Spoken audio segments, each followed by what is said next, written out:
Beautiful. Thanks so much to Jeff from Twigs in Alloway. He'll help you out with any sort of flower arrangement that you need. But we're back outside here. It's absolutely beautiful. Karen Doster's here from the Wisconsin Milk Marketing Board, and if you're looking for some new fun ideas for the grill, she's got them. Hey, Karen. Hi, how are you? I'm great. Good to see you. You too. I can't believe it's almost August. That's right. I know. mean, where's it going? That's right. I know. You've got a daughter in college who's going back soon. Going back soon. I know. Okay, it's time to stop, smell the roses, and have some summer fun, and maybe do something a little different on the grill, and that's what we're doing today. What are we making? Well, actually, we're going to be making some fun burgers today. Now, everyone loves burgers, but everyone especially likes them when they have some gooey, nice, unctuous cheese on it.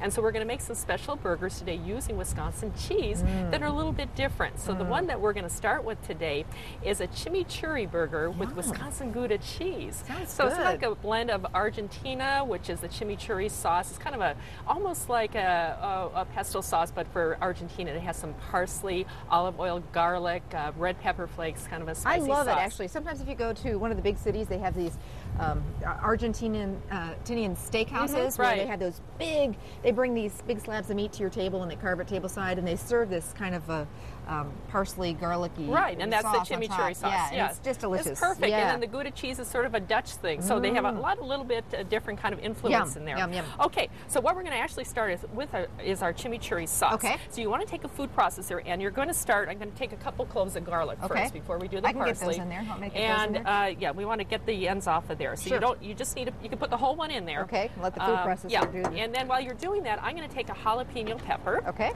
And you don't need to chop it up or anything, but we do want to take the center out there and the seeds. Okay. You see I'm wearing gloves there. Of course, you always want to be careful with that. And the food processor then will just chop this up and get this chimichurri sauce started there. You know, I think entertaining, we're talking about today all morning about having fun.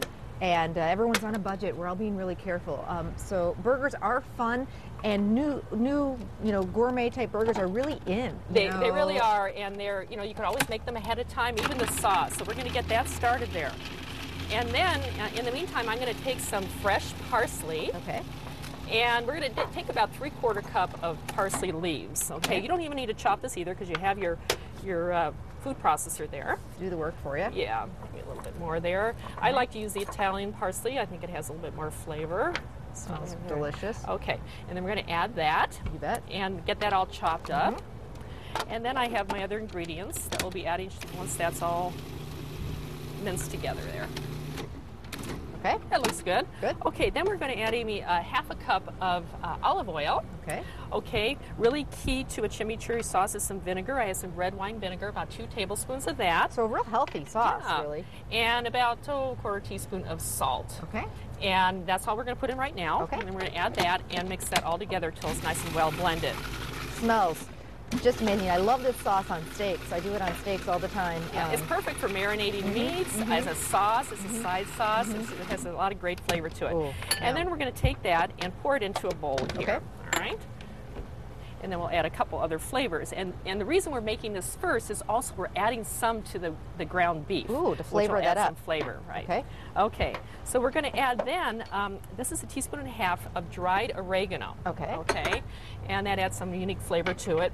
And then I have some red pepper flakes. It's optional, but if you like a little bit more heat, you could put that in there. Now, I'd recommend if you could let it sit for about 2 hours, it would really be nice to do that. Then the flavors will blend a little bit better. So you might want to try that.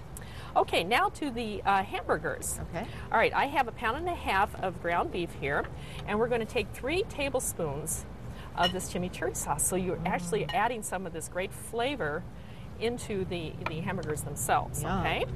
And I have my gloves on here. You see that? We're going to add a little bit of salt, actually, too, about 1/2 teaspoon of salt. Okay. And about 1/4 teaspoon of pepper. Yeah, we have some cooking back there. Oh my gosh. The cheese is looking really good. All right, and I'll show you what this is actually a stuffed burger. So we're going to mix our meat together, and it's nice and moist there with all that chimichurri sauce in there. Garlic, you can smell the garlic. It smells good. Okay. And we're going to make, this serves 4. Okay. So we are going to make 8 balls, basically. Okay. All right, Okay. so I'll show you how to do one. We have one here, and then we're going to flatten it. And then another ball here.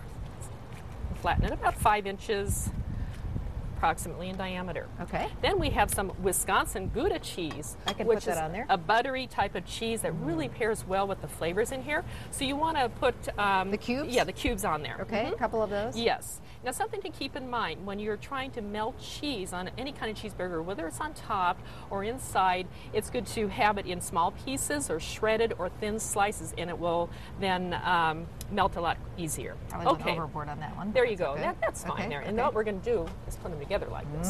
That's a big burger. And kind of seal the edges. See that? Press it down maybe a little, huh? Yeah. Try to keep that cheese in there. People think stuffed burgers are so Yeah. hard, but they're really easy. Isn't that fun? There's a little And the Gouda surprise cheese inside there. Yeah. And then you exactly. just put it on your grill. Okay. Okay. And then as you can see, when it cooks, the Look at cheese is just oozing out. Oh my gosh. Okay? All right. And then to prepare it, I'm going to be using some Kaiser rolls here. Okay. We can set that aside You bet. there. So we can assemble our burger. And already split like that. All right. Are we ready to put one of the burgers I think on we're now? ready. Yeah. Let's get one of the. And you know, if you wanted to, you could even take some extra slices of Gouda cheese, Wisconsin Gouda cheese, and melt it on top. That'd be You want good. a little extra. Okay, so we put that on. Beautiful. All right, then we're going to take some additional chimichurri sauce to put on top of there, like that. Doesn't that look good? Oh my gosh. And then you could serve it Killing with me. a slice of tomato if you want to. I think the tomato would look great on there too, and taste yeah. great on there too. But there's your chimichurry sauce. You did it upside down. Yeah, but a you little get bit the upside idea. down. There Yeah, you go. there you go. Wow. Mhm. Oh, we'll have to do A little bit more in there, top. of course. That looks so good, Karen. There we go. Wow. Okay. Yeah. Now, recipe for this, you can get it on our website, fox11online.com. Click on the Living tab, and it'll be right there. Otherwise, they can give you guys a call. Yes, we have an 800 number, 800-747-9662, and leave your name and address, and they'll send this recipe and the other one I'll be doing shortly right out to you. What are we making next time? Next time we're making a Cajun cheeseburger. Ooh. It's a real spicy, and it's using either some Wisconsin cheddar cheese, or you can also use some spicy Monterey Jack cheese, or Pepper jack, something pepper like that. jack, or even a